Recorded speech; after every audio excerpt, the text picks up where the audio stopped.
కమల్ హాసన్ గారు ఆ సినిమాలో నేను యాడ్ చేశాను.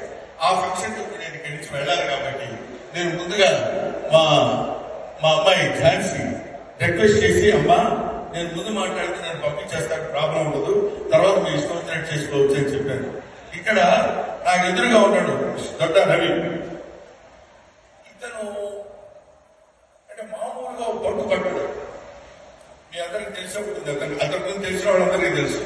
జిట్టు పట్టినట్టు పట్టి లాగిందాగా వదడు. మా ఇంటికి వచ్చాడు. నేను సాహిత్య మిత్రుడని తెలుసు, సాహిత్యంలో అభిమానిస్తున్న వాడిని, అంతో ఇంతో ఇంట్రెస్ట్ ఉన్న వాడిని తెలిసి శ్రీశ్రీ జీవిత చరిత్రకు సంబంధించిన బుక్ తీసుకొచ్చిన ప్రజెంటేషన్ మొన్న రాత్రి ఇచ్చి, గురుగారు మీరు చదవాలి, మీరు మంచి మంచి పనులు చేయాలి, శ్రీశ్రీ ఎంత గొప్పడు తెలుసు అని చెప్పేసి ఏం చేశాడో తెలియదు. మన ఫంక్షన్ వెళ్ళకపోతే బాగుంటుందని స్క్రిప్ట్ తెచ్చాడు. కాబట్టి